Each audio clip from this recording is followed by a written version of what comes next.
Hi everybody, it is Budget Pumpkin and we're kind of at a midweek point, so I wanted to continue my Q&A sessions, and today I get a lot of questions about sinking funds or subscriptions actually.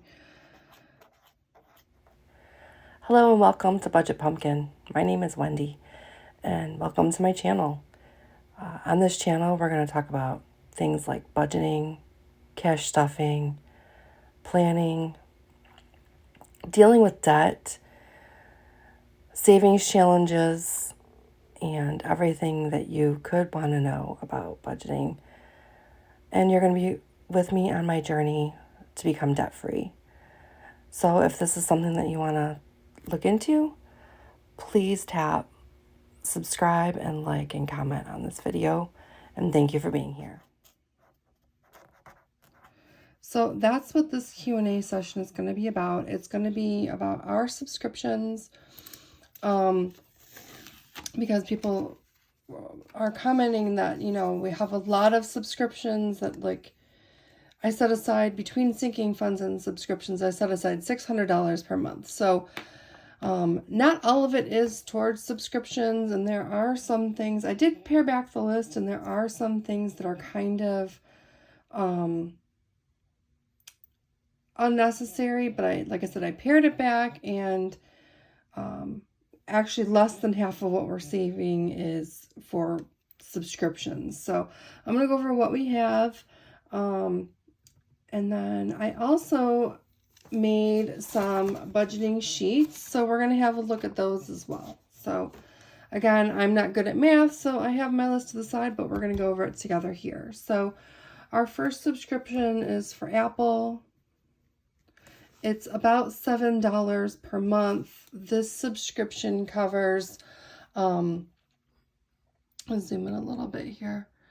This subscription covers, we have Apple TV Plus. We don't have any actual cable TV, so it covers our Apple TV Plus, which is $4.99 a month, and then we each have a 99 cents per month for the Apple to get so that it can back up your phone or whatever. So that's all total $7 per month. He has a cigar club, basically. I save $30 per month for it. It actually is $300 per year. So I could only save $25, but I like saving that just tiny little extra of money just in case we're short 1 month. We have, mark these off over here. So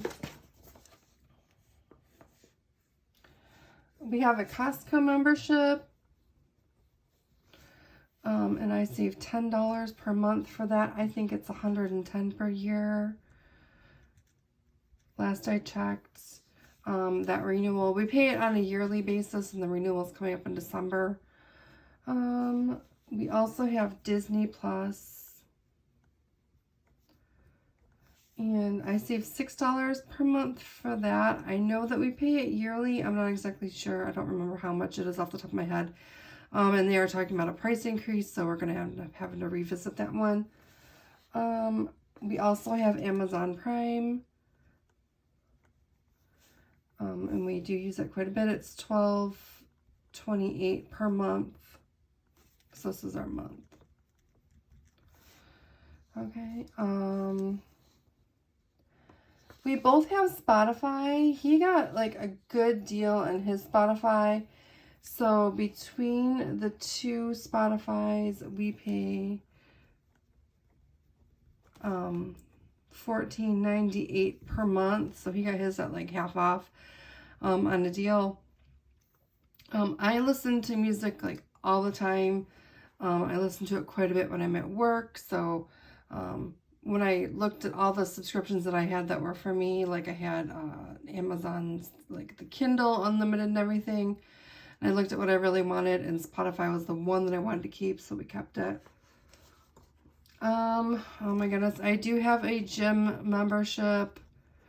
It's $24.99 per month, and I either need to go to the gym or I need to quit the gym, and I haven't decided. I want to, I feel like if I go to the gym, I'm going to feel better, so I want to keep it.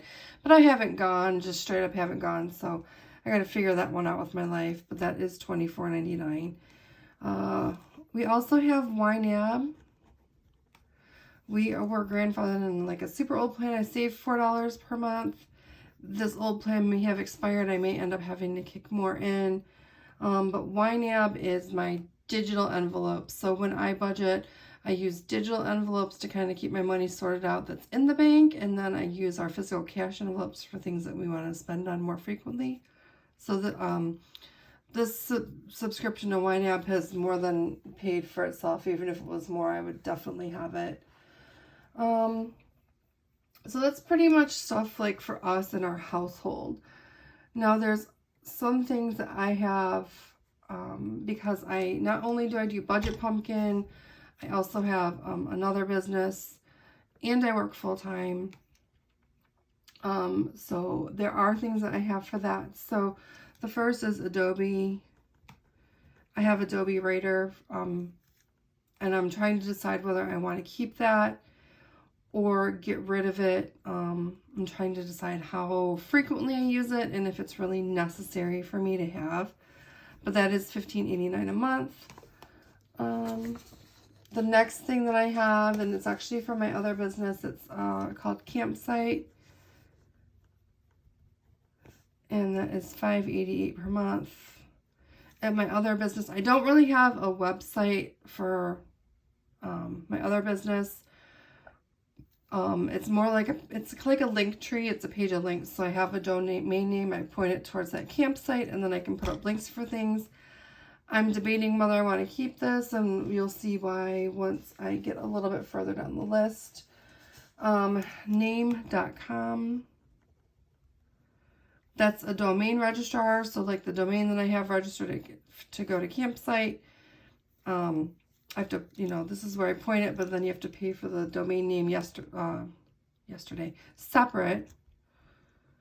So I'm, I'm kind of debating this. And then web hosting is $30 per month. This is one I'm really debating on. I had an old business, the one that I've cashed out, and if you watched my earlier videos, I was wondering how I was actually going to get my emergency fund, and then I cashed out and closed an account from an old business that I no longer use, and that funded my emergency fund. But the web hosting is for that, but I think I could have like 3 websites. So I'm trying to decide, like, do I want to take like what I pay on Campsite and just make a website out of it? And then for the Budget Pumpkin, I'm kind of trying to decide how I want to keep this going. I also have Microsoft Office, which I do use all of the time. It's $8.85 per month. I really hate that, you can't just buy a piece of software anymore. Everything is a subscription. And then I have I have PicMonkey, which I used a lot, and then I also have Canva. I'm trying to decide which one of these 2 I want. So I was on PicMonkey for the longest time, but it seems like everybody's now talking about Canva, so I've been trying out Canva. I haven't actually paid for it yet, but when I do, it's going to be $12.99 per month. PicMonkey is $9.99 per month, so I have to decide which one of these 2 I want to continue forward with. Right now, I am liking Canva, but I'm not as quick at doing things, and I'm not as proficient as in PicMonkey. So I'm just trying to decide if you have. If you use these programs and you like one over the other, please put it in the comments, because I'm really on the fence as to, I just don't even know which way to go with these 2. So that's those 2, this one. And then there's two other things that I use for Budget Pumpkin. The Cricut Design Space, and that's $9.99 per month. And then I also have, it's a vinyl subscription box. I don't know if I'm going to keep this. But it comes out to $19.08 per month. And I know that, and I get 10 12 by 12 sheets of vinyl. I know that if I buy in bulk, I can get a better deal. But right now, I really haven't had much need for more than a 12 by 12 square at a time.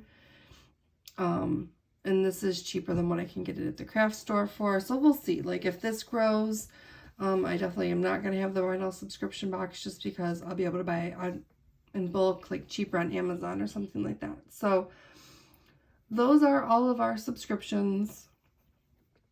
Like I said, these are pretty well set, and I think we're okay with these ones down here for the business, or what I'm going to be going over. I think probably at the beginning of the year, I'm going to have a pretty good idea of what I want to do with these, and then we're going to make an adjustment. But all told, on these subscriptions, we spend $234.16. And it was like Budget Pumpkin and stuff. They're not at the point where they can actually, the business can actually support this yet, so I am feeding money into them. It's getting better, but one of the business I had before COVID was actually really lucrative, and then the bottom kind of fell out, so I'm just kind of in limbo, trying to decide what I want to do. So we save, between our two paychecks, we save $570 that I put into the subscriptions category. So if I have my $570 and I'm subtract this $234.16, that leaves us $335.84. Now, what I do with this money is, this is for anything that is, so we're going to have some medical expenses that are coming up. Anything that I forget about, in that realm. Anything that I should have a sinking fund for, because right now I only have sinking funds for our driver's license and car plates. But I should have others. So this, and plus some of these subscriptions bill on an annual basis. And I know that when we get billed for them, we're not going to have the money because it won't have been a full year of saving for them. So that's what I save this extra money for. And then once I kind of validate everything and it all gets balanced out, I'll go ahead and I can make some adjustments here. I did this way, and I know that this is messy, it's not exact, but I did this way because I wanted to get started. I knew we needed to do it, and I was just having a lot of anxiety over starting it, and so that's why I'm doing this way. And I always feel like getting started and doing something that's going to have a positive impact on your life, like us getting on a budget, is going to have a positive impact on our life. It's going to have a positive impact on our financial situation, our debt repayment, and all that stuff. So for me, it was more important to do this and get started, and then make adjustments along the way. If I'd waited until everything was perfect, I probably wouldn't even be making budget videos right now, because we still wouldn't be on a budget. So this is where we're at with this. Now, I did have a video where people were commenting that they would love to have my budget sheet. Okay, so what I did was I came up with a printable. It's 6 pages, and the printable is actually, it's up in the Etsy store now. I posted it up in the Etsy store just before I did the video. And this follows my the budgeting that I do in my budget with me's and things like that. So the first thing that you need when you're doing your budget is you need a calendar. So this includes a blank calendar. I'm not at the point where I can actually make I can't make a planner yet. I just don't have the time to put it out, but I wanted to get something out for people whose brains work like my brain. So It's a simple printable, and it's a digital file that you can download. I'm not offering these in print to ship to you. It's download only. So when you first do your budget, and the first thing that I do when I do my budget is I fill out the calendar. So if you need a calendar, I know a lot of people use like the calendar on their phone. Fill in your month and year, then you can fill in your dates, and then you can start filling in like the dates you get paid and the dates you know, that the bills come out or anything like that. So this is the first thing that you're going to do.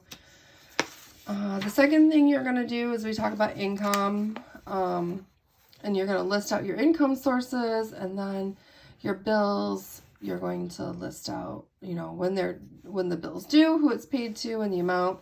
And you're going to kind of start totaling these up. You'll see this says box 1 for income, number 2 is bills. And I have some little descriptions over here and guidelines to help you fill these sheets out. Then we go to boxes 3 and 4, which is our credit cards and debt. And then number 4 is your subscriptions. And again, there's some little bit of description here. And then the next page is for you to fill out any sinking funds that you want to keep in the bank. That's our box number 5. And then box number 6 is your sinking funds that you want to withdraw in cash. Again, we have some guidelines over here on the side. These are the workhorse pages. So basically this is the page for the monthly budget. This is where you list all of your income and your notes that you want to make for the month. Your bills, all of your bills, all of your debt, subscriptions, sinking funds for the bank, sinking funds cash, and then your totals. So you can kind of, it's modeled after the sheet that I use, that I hand drew. And then this also here, it's pretty much the same thing, except this is your cash flow worksheet. And so up in here in the notes section, you can take your boxes and, you know, put what your half of a month or a quarter of a month. If you're paid like weekly or bi-weekly, you can put in here what the numbers that you want to hit for your goals, just like I do. And then you can fill income, bills, debt, subscriptions, sinking funds that you want cash. And then you can total everything up. So this is up in the shop. I want to thank everyone who is here, everyone who has been on this journey with me. If you are new here, thank you for watching. If you have been here for a while, thank you for being a subscriber. I want to make sure that I'm giving you guys what you're asking for. And there were a ton of people on the video who my last budget with me, and I said, if you want this in a digital format, I'll get it up on the Etsy shop. And there were a bunch of people that commented that they would love to see this.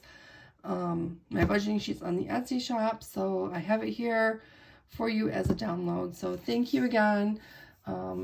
Thank you for traveling with me on my journey, and I will see you soon. Thanks. Have a great night.